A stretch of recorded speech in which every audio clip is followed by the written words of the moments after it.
Isang masayang pagbati na may ngiti sa aking mga labi. Naghahanap ba kayo ng makakatuwang sa pagre-review ng inyong anak? Meron yan sa DepEd. Ang ETUlay online tutorial ay libre at handog ng ating kagawaran sa pangunguna ng OUA ICTS EdTech. Ito ay isang proyektong makatutulong sa mga mag-aaral, katuwang ang mga magulang o kasama sa kani-kanilang tahanan para masagutan at maunawaan ang mga modules. Hangad din ng programang ETUlay ang matulungan ang ating mga guro sa kanilang mga blended learning classes. Ang ating ETUlay ay mula kinder hanggang senior high school.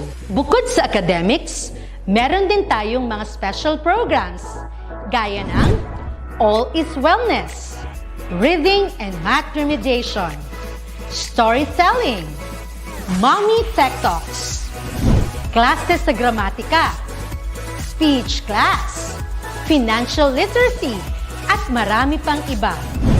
Pinalawig din ng ETUlay ang ating Alive program para sa mga mag-aaral mula grade 1 hanggang grade 3. Gayun din ay mayroon tayong ALS program at SPED tutorials na makasisigurong makakamit ng lahat ang inclusive education. May SPED hotline na rin para sa inyong mga katanungan patungkol sa special education. Kaya, subaybayan mula Lunes hanggang Biyernes, mula 9:00 ng umaga hanggang 7:00 ng gabi ang ating ETUlay. Sa ating pagtutulungan, maiaangat natin ang bawat isa. Ating itutulay ang pagkatuto upang di mapigil ang pag-aaral ng kabataang Pilipino. Itulay natin ito, sulong edukalidad.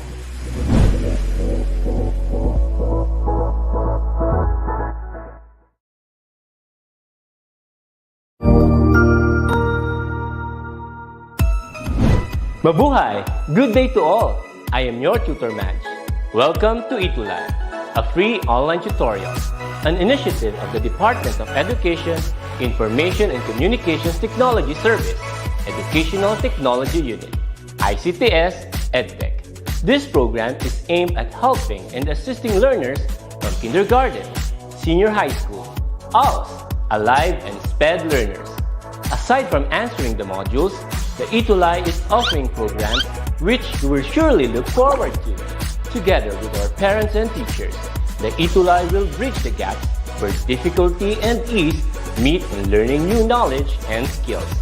So, let us prepare our module, pen and paper. Ready your mind to see and hear worthwhile and interesting lessons. Let us now study and learn, together with our volunteer online tutors. Tara na!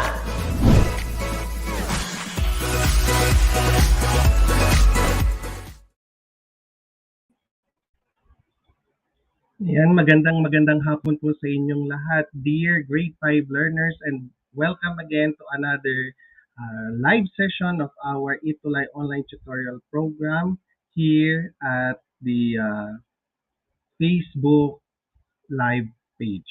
So, habang hinihintay natin si Tutor Joshua, siguro may inaasikaso lang po siya saglit.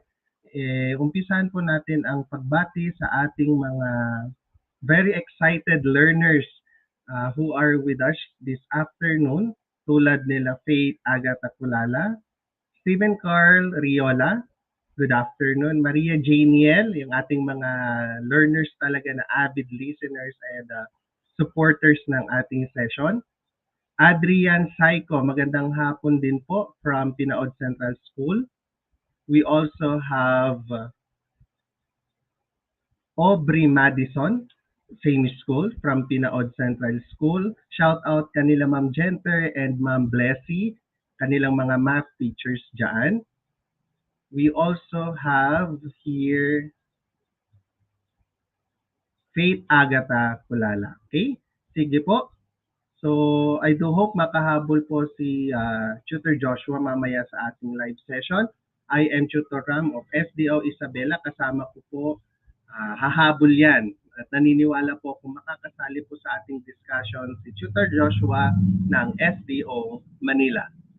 At bago po tayo mag-umpisa sa ating talakayan this afternoon, please don't forget to like, subscribe, and share our live session this afternoon. At gayon na rin po, i-like natin at i-subscribe po ang ating DepEd ETUlay Facebook page at ang ating DepEd ETUlay YouTube channel. So inaasahan natin na with these things, we can share or we can reach out to other more learners na makasama natin sa ating session at makapagbigay pa tayo ng insights or learning sa Mathematics 5. Okay po. So this week number 4 of quarter 4, okay, pag-aaralan natin is to solve routine and non-routine problems involving volume of a cube and a rectangular prism in real-life situations using appropriate strategies and tools. And before we start, we would like to thank the DepEd Regional Office number 8 of Kahandog, Palo, Leyte for providing us this material as our reference for this discussion this afternoon. Yung kanilang development team, yung writer, editor, reviewers, illustrators, layout artists, and the management team na bumubuo sa team na po ito, maraming salamat po. And for this week, so hindi lang po na-edit yan, it should be week number 4. We need to solve routine and non-routine problems involving volume of a cube and rectangular prism in real-life situations using appropriate strategies and tools. Yan po ang ating MELC for this week. Okay, so tingnan natin kung may mga pahabol tayong pagbati dito sa ating comment section. Okay. So I think wala namang bago. Meron na po. Si Arkin Stephen Faustino ng Pinaod din. Good afternoon po. Dennis Rico Cordova.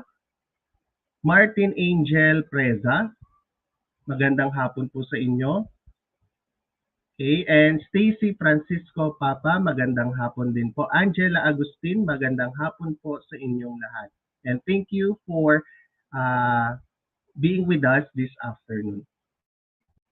And we also would like to award these Math Galing recognitions to our deserving students and teachers na patuloy tayong sinusuportahan sa ating live session na nagsishare, nagko-comment, nakikiparticipate sa ating live session through our comment section, and nagpo-post ng kanilang output sa ating ETUlay Facebook group.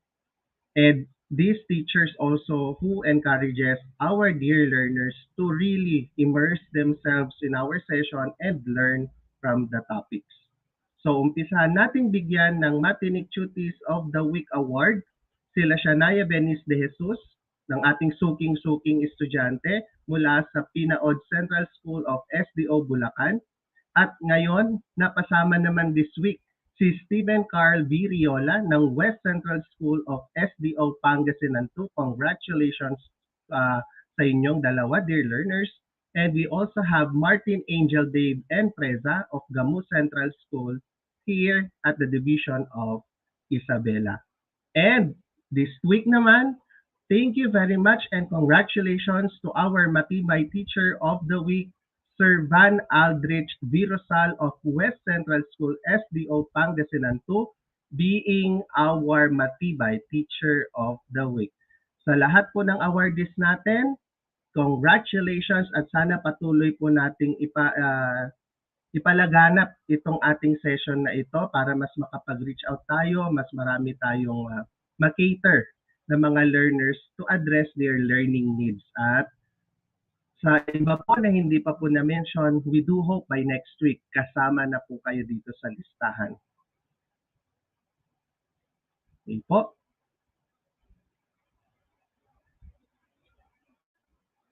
So, for this time, for our What I Know part of the lesson, choose the letter of the correct answer. You need to use a separate sheet of paper for your answers or pwede nating i-comment yung ating sagot. Just make sure na unahin po nating ilagay ang number bago ang capital letter of our choice. So I hope that that is clear to you, dear learners. Let's start with question number 1. Given that illustration with the different dimensions, given dimensions, What is the volume of that rectangular prism? Is it letter A, 18 cubic centimeters? Or is it letter B, 96 cubic centimeters? Or letter C, 216 cubic centimeters? 5 seconds is given to you for you to answer, and your time starts now.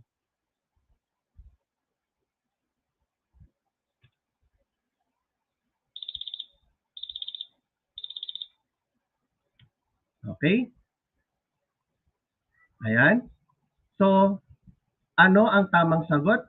Tignan natin yung sagot ng ating mga learners dito. Sino ang unang-unang sumagot? Kerubin answered letter B.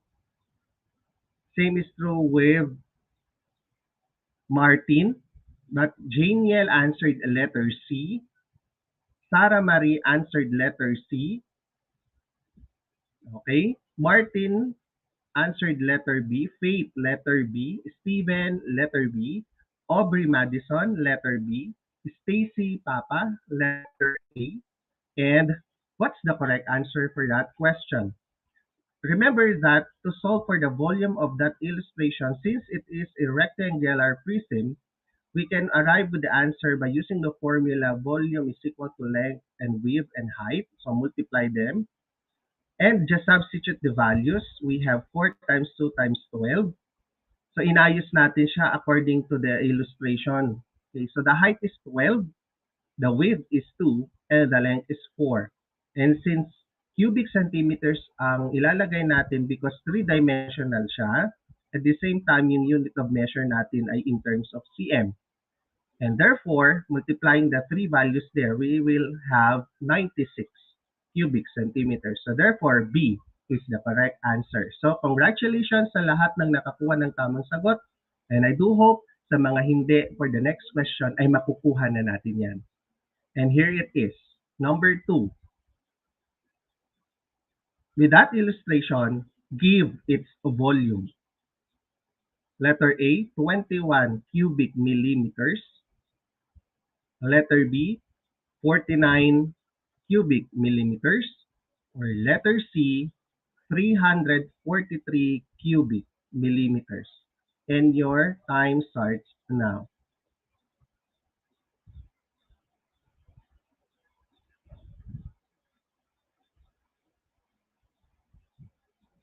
Okay, so let's see who got the correct answers. For number 2, letter C ang majority ng mga sagot na nakikita natin dito sa ating comment section.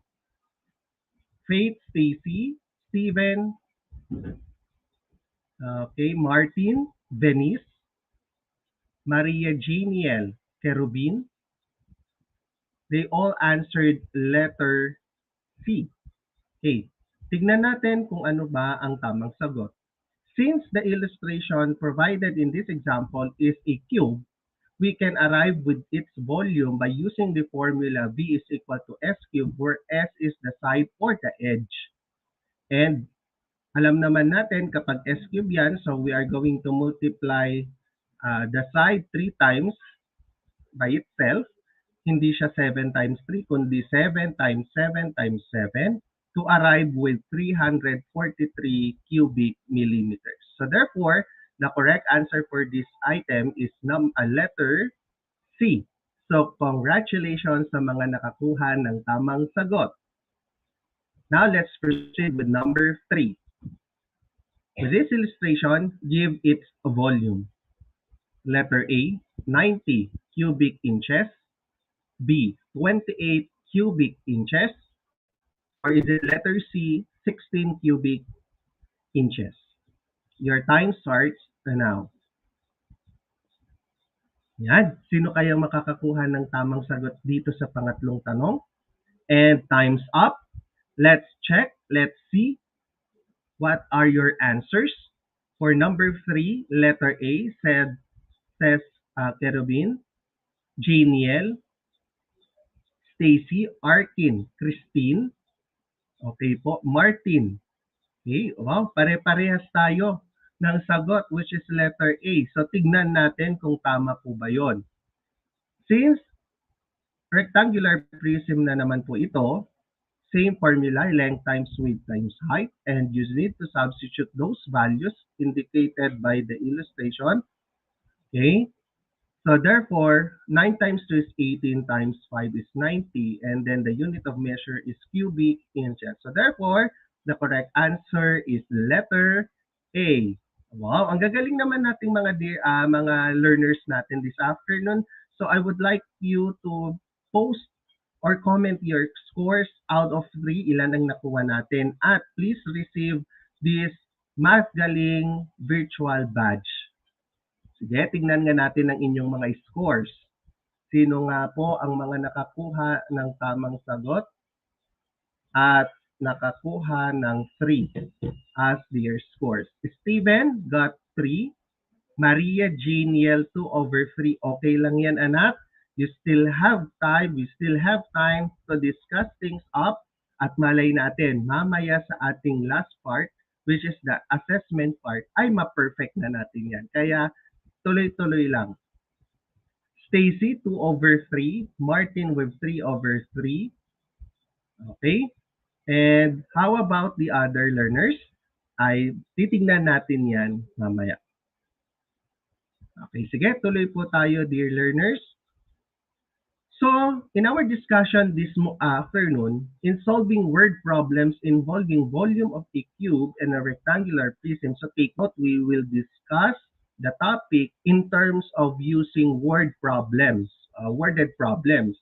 You have to determine if the object is a cube or a rectangular prism so that you can decide the formula to use, because pag nagkamali tayo ng pagkaka-identify kung anong klaseng figure ba ang binibigay, ay magkakamali din po tayo sa hinihinging sagot. Remember that the volume of a cube is S cube and the volume of a rectangular prism is length times width times height. Parehas silang three-dimensional, although cube is a special type of rectangular prism kasi pwede pa rin natin gamitin yung formula ng rectangular prism sa cube, which is length times width times height.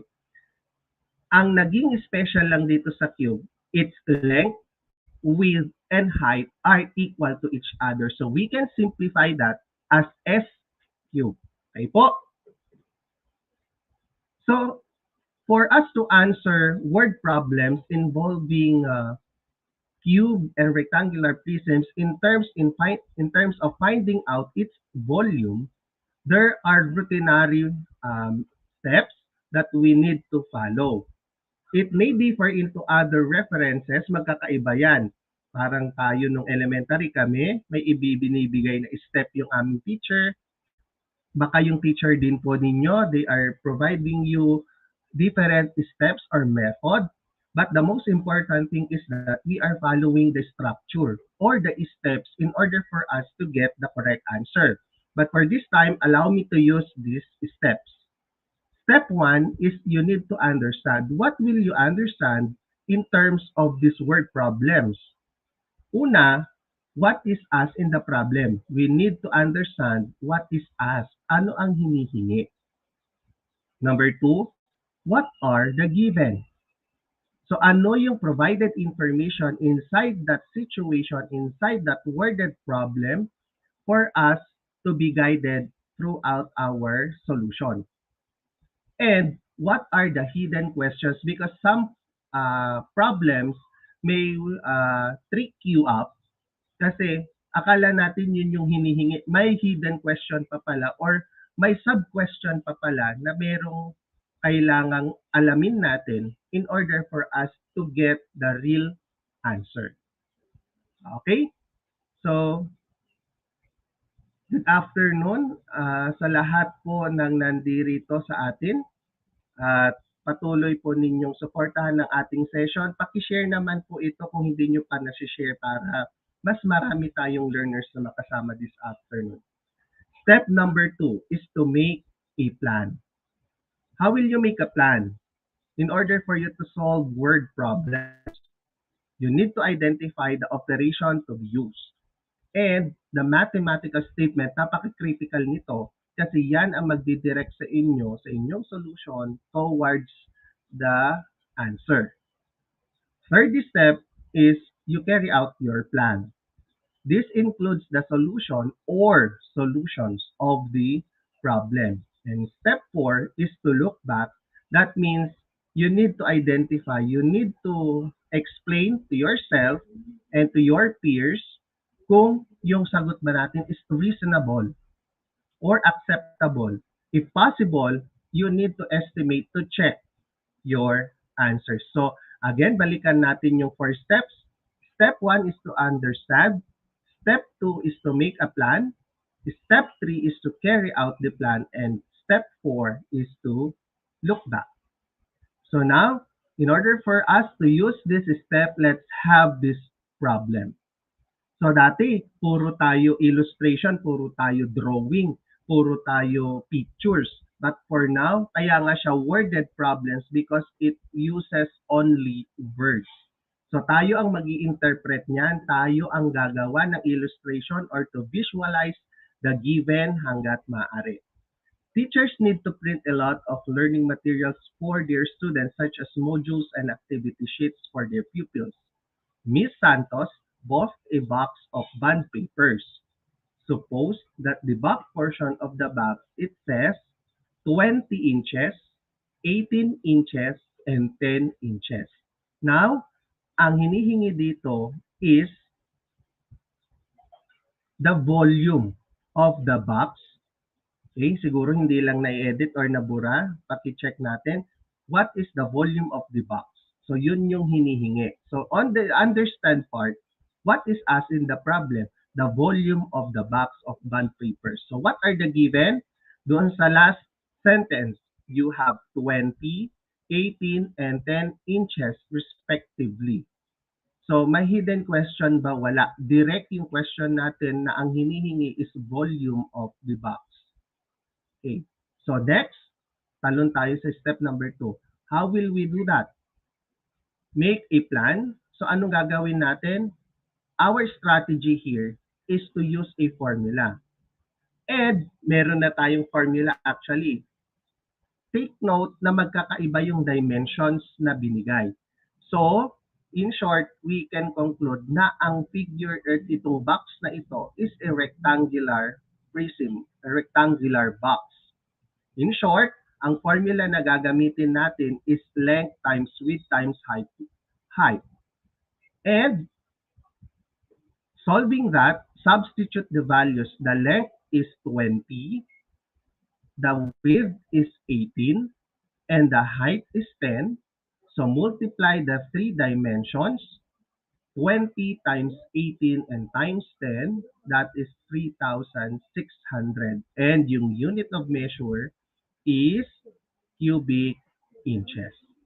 Now, is our answer acceptable or reasonable, yung 3,600 cubic inches? We need to check, and that is the last part of our steps given. Verify the reasonableness of the answer. So, pwede tayo mag-work backwards in order for us to check. Paano?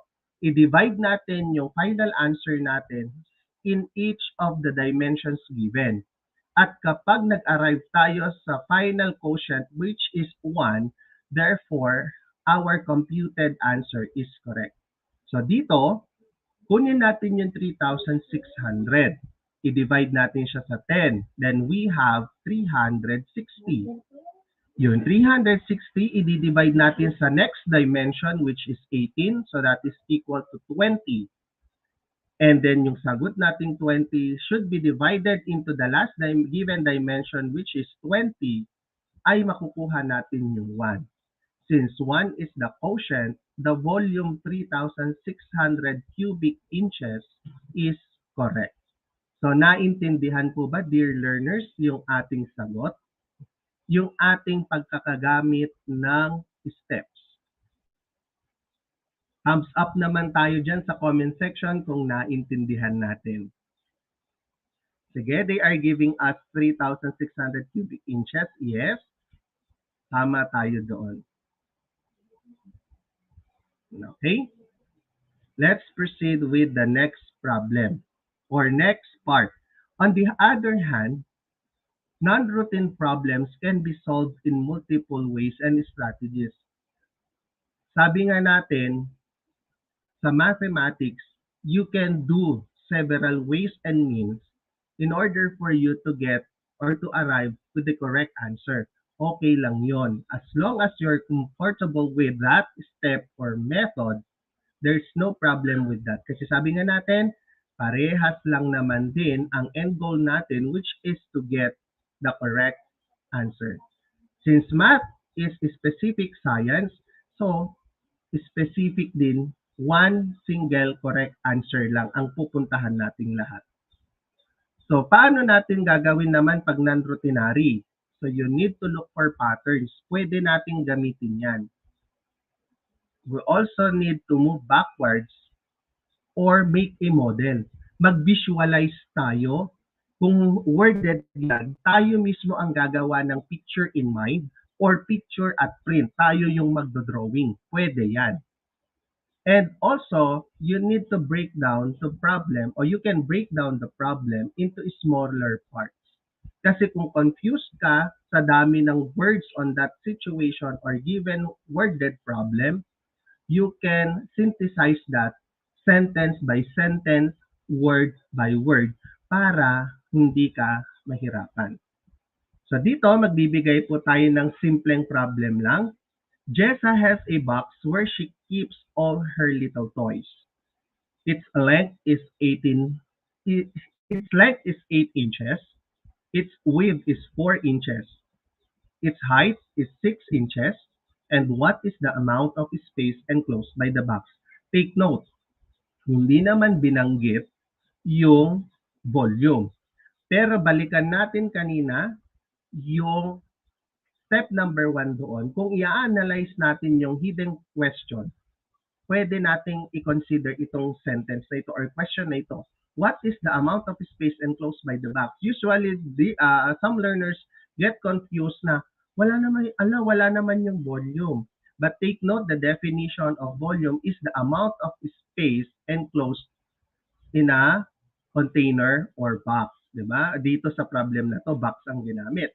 So therefore, volume pa rin ang hinihingi. So sana klaro po sa inyo yon, dear learners. Sana naiintindihan nyo yon na kapag amount of space ay papasok na dyan yung idea ng volume.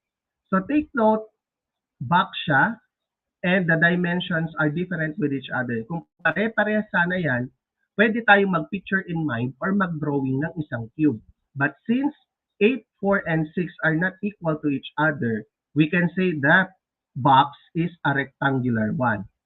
So, meron siyang length, which is 8 inches. Meron siyang width, which is 4 inches. At meron siyang height, which is 6 inches. Gamitin natin yung formula ng volume of rectangular prism, length times width times height, and substitute those values, we have 192 cubic inches. So dito, wala tayong illustration kanina, hindi tayo binigyan. But we can, for non-routinary part of the lesson or non-routinary skills in solving word problems, you can make a model, you can draw it, you can visualize it in your mind. At kung nahihirapan ka, pwede kang kumuha ng actual box para maging point of reference mo to answer this question. So yun yung mga non-routinary. Wala tayong sinusunod na specific step, but since you're comfortable in finding out models or you can move backwards, okay pa rin yun. Kasi tamang sagot pa rin naman ang makukuha natin. So sana klaro po yun, dear learners. Okay? Okay. Sean, sabi 192. Okay. Stacy, Maria Janiel, Martin Preza, Steven, pare-parehas po sila ng sagot 192 at nakuha nila. Good job dyan, dear learners. Okay, now, for the what's more part of our lesson, each question is given 30 seconds, okay, for you to answer. You are given 30 seconds to answer. So read and understand the given. Choose the letter that corresponds to the correct answer. So this is the problem. An ice chest has dimensions of 14 inches, 25 inches, and 3 inches. It is perfect food storage for camping. What is the amount of space that enclosed in the ice chest? So your 30 seconds starts now. So hindi lang siguro malinaw yung instruction. Write the answer. Okay, sorry for that. Pakisulat yung tamang sagot. You yourself will give the answer. So wala po tayong letter dito. Hindi lang po siguro nakita na, hindi ko po siguro nakita yan. And I'm very sorry with that. But we have 7 seconds on the clock. Ano kaya ang volume ng unang tanong? Sabi, amount of space. Time's up. So tignan natin yung mga sagot ninyo. 1,050, sabi ni Kerubin, in cubic inches. Okay? So sabi amount of space. Pwede nating gamitin yung 4 steps or pwede nating gawing non-routinary yan or diskartehan. That's the term. Diskarte nyo kung paano nyo makukuha yung tamang sagot. Kung hindi kayo sanay or you're not familiar with the steps. But hindi sinasabi na hindi nyo gagamitin, dear learners, gamitin pa rin natin because yun yung magiging training ground natin for higher levels. Kasi pag nasusunod natin yung step, mas nasusundan natin yung solution natin, mas namomonitor natin, at mas possible na tama ang makuha natin sagot if we are following steps or procedures. So our learners answered 1,050 in cubic inches. Okay, tignan natin. So pwede tayo mag-drawing dyan, but directly using the formula length times width times height because sabi dito it is a food storage box, diba? Or chest. And magkakaibang dimension, so rectangular prism ito. So substitute the values which are 14, 25, and 3. Then it will give us 1,050 cubic inches. So the answer is 1,050 cubic inches. So that is the amount of space that ice chest has. So naintindihan naman siguro at obvious naman mga dear learners na nakuha ninyo ang tamang sagot. Next problem. Barangay Malipayon has a Purok project which is an MRF or the Materials Recovery Facility project. Their MRF's dimension are 2 meters, 2 meters, and 10 meters. What is the amount of space that is enclosed in the facility? So therefore, answer this problem and your 30 seconds starts now. Okay. So madaling-madali lang yan. You can use the following steps given and you can do the non-routinary skills or techniques in order for you to answer this second word problem. 5 seconds on the clock. 3, 2, and 1. Now, tignan natin ang sagot ng ating mga learners. 40 cubic meters ang sagot nila. Sino ang mga nagsagot ng ganon? Tignan natin. Kerubin, Aisha, Maria Janiel, Kate Rodriguez, magandang hapon. John Allen Villanueva, nandito rin siya, magandang hapon sa'yo. Adrian, Steven Carl, Aisha, Arkin, ay ang sagot nila is 40 cubic meters. Let's see. Since magkakaiba ulit, usually naman ang mga materials recovery facility is rectangular in nature. So, isa siyang rectangular prism. And with that, we can use the formula length times width times height.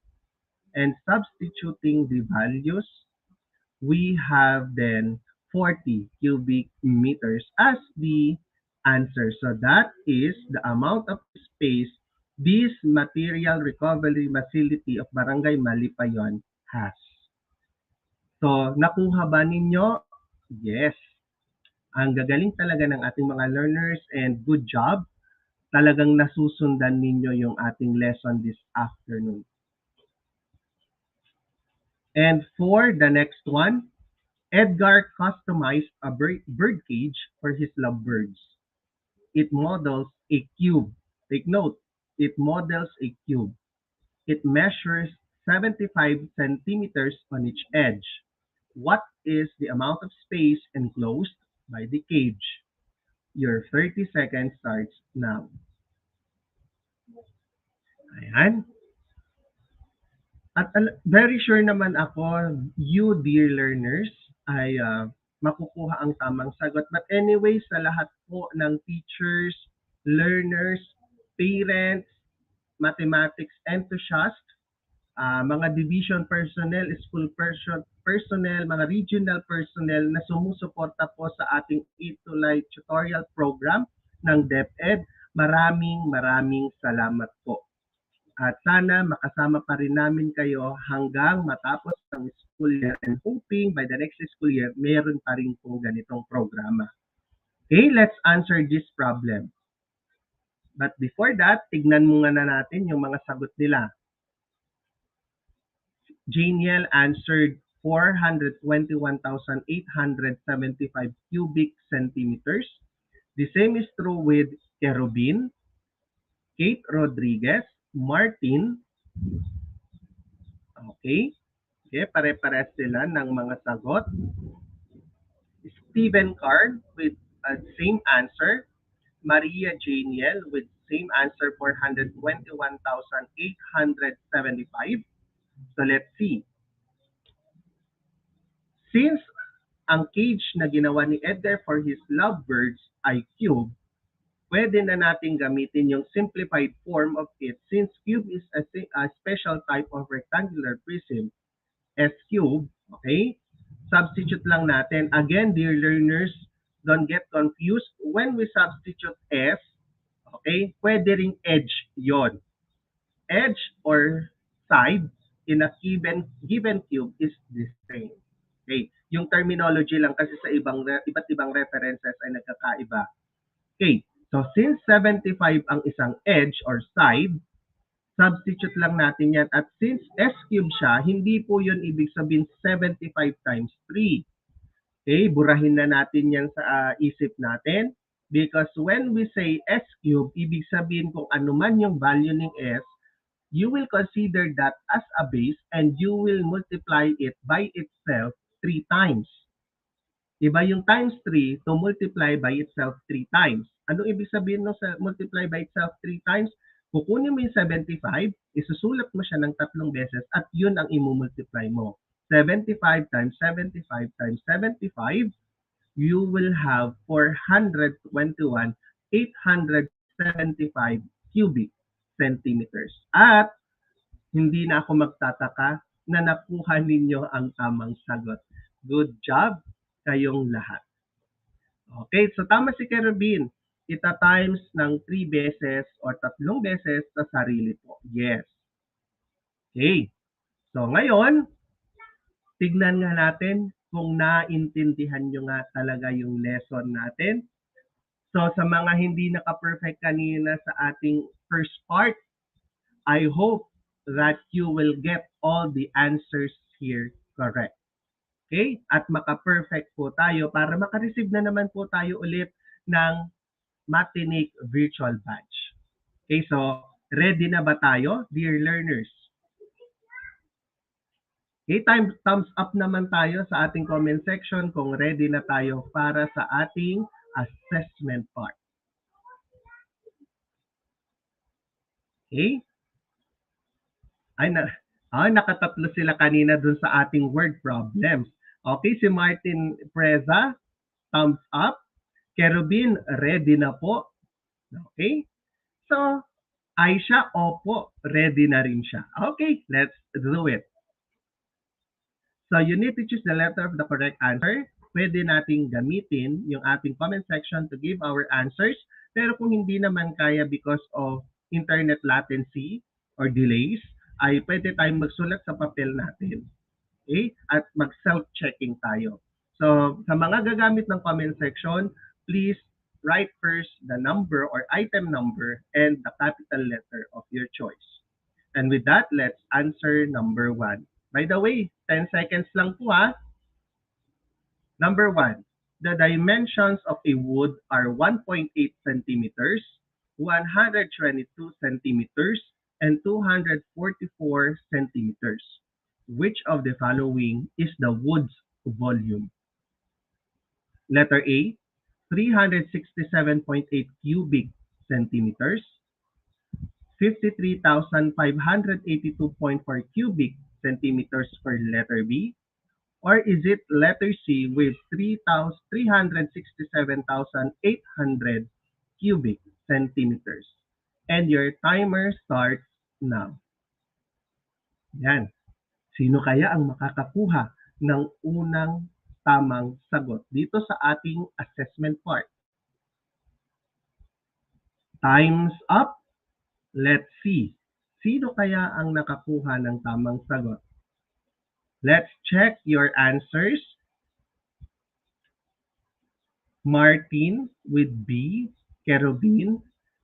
Same is true with Asha, Janiel, Stacy, Steven, Allen. Wow, B. Ang mga sagot nila hindi nagbago. Letter B talaga silang lahat. Tignan natin. Paano natin yan makukuha? Multiply lang natin yung 1.8 sa 122 and 244. So the correct answer is letter B. Wow, ang galing naman. It's letter B. Yan, naka 1 point na sila. But let's see kung makukuha pa rin ninyo ang tamang sagot. And I am very hopeful that for the next is makukuha nyo nga. A rectangular cake has dimensions of 10 centimeters, 20 centimeters, and 45 centimeters. Which of the following is the cake's volume? So volume ulit ng cake ang hinihingi. Is it 75 cubic centimeters for letter A? Or is it 7,500 cubic centimeters for letter B? Or pwede naman letter C, which is 9,000 cubic centimeters. Alin sa tatlo ang tamang sagot? Time starts now. Okay. Naka 1 point na sila kanina. Makakadalawa kaya sila ngayon? 2, 1, time's up. Tignan natin ang inyong mga sagot. For number 2, pinangunahan ni Martin with letter C, Kerubin, Steven, John Allen, Sarah Marie, well, good afternoon, nakahabol siya. Aisha, Stacy with the letter C. Let's check. The correct answer is letter C. Ayan. Wow naman, nakaka-proud kayo dahil ibig sabihin nito, kung nakadalawa na kayo, ay naintindihan ninyo ang lesson natin. Kasi madali lang ito eh. Actually, parang 3 linggo na tayo or 2 weeks na tayong nag-aaral ng volume of cube and rectangular prism. Ang special lang ngayon is we are following the routinary and non-routinary skills or techniques in solving word problems. Okay, so let's put this into conclusion by answering number 3. What is the amount of space that is enclosed in a sewing kit box that is 45 cm long, 32 cm wide, and 24 cm high? Okay, medyo confusing. Ano kaya yung mga terms na yon? Your time starts now. Is it letter A? No, by the way, sorry. Ano muna yung letter A? 34,460 cubic centimeters. May options pa pala. Letter B, which is 34,500 cubic centimeters.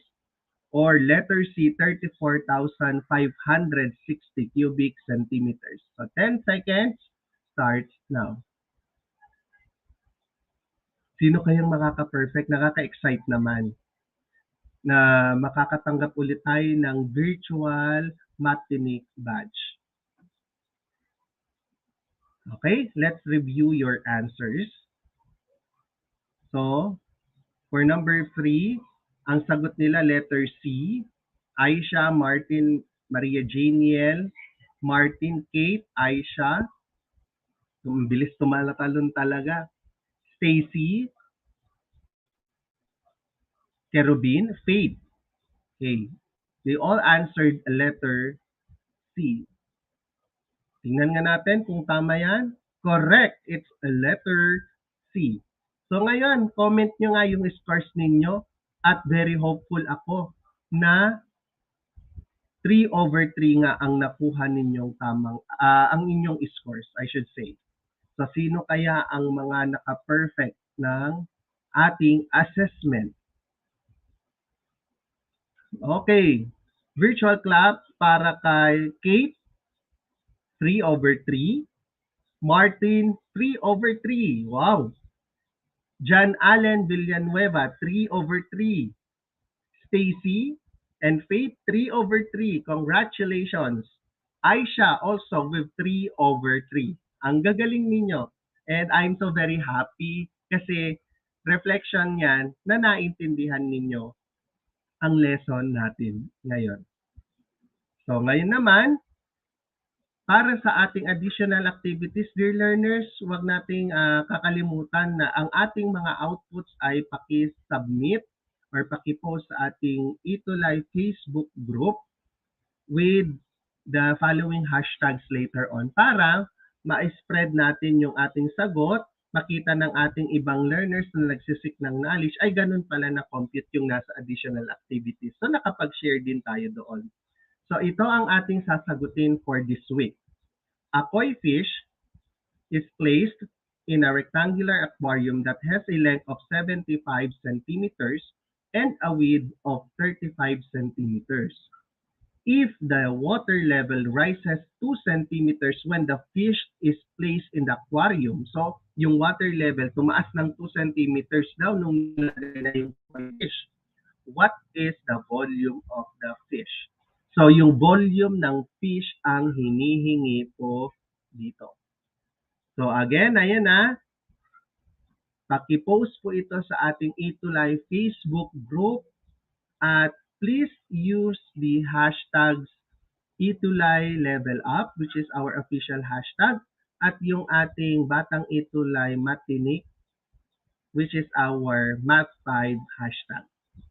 So this week, quarter 4, week number 4, ay napag-aralan natin yung solving routine and non-routine problems involving volume of a cube and rectangular prisms in real-life situations using appropriate strategies and tools. So yung mga techniques, tools na ginamit natin, kung meron man, ay check na check tayo dyan because we were able to use steps in order to solve these problems and we also use several techniques.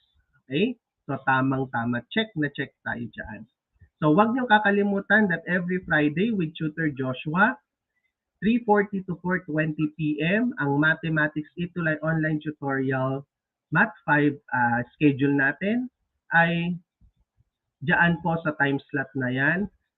Please share din po natin yung ating reflections or outputs doon sa ating ETUlay Facebook group at gamitin po natin yung ating hashtag Batang ETUlay Matinee. Again, pwede rin po ang ating official hashtag na ETUlay Level Up. Pwede rin pong dagdagan ng ETUlay ng hashtag Tutor Ram and Tutor Joshua para mas mabilis nating makita ang inyong mga outputs. For your comments and suggestions, please scan this code or type in this link or copy natin itong link na ito, ilagay natin sa ating address bar sa ating mga web browsers para mabigyan kami ng mga feedback on how we will improve our delivery of our sessions every Friday and kahit din po sa ibang subject or learning areas. Pwede rin nyo po kaming bigyan ng feedback or suggestions sa edtech@deped.gov.ph through email. For next week, Yay! Week number 5 na po tayo for quarter 4 at ang pag-aaralan naman natin is reading and measuring temperature using thermometer in degrees Celsius. Again, this is Tutor Ram ng SDO Isabela. Kasama ko po sa ating session si Tutor Joshua ng SDO Manila. Maraming salamat po. Thank God it's Friday. Always keep safe and happy weekends. Maraming salamat po. Paalam.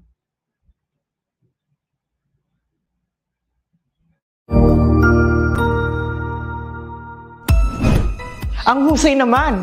Natapos mo ang iyong tutorial session kasama ang iyong mahusay na ETUlay tutor. May bago ka bang natutuhan? I-share na yan gamit ang hashtag #ETUlayLevelUp. Huwag aalis ha dahil may susunod pang programa na pwede mo ring panoorin at salihan dahil naghihintay na ang iyong mga tutors. Happy learning dito sa ETUlay!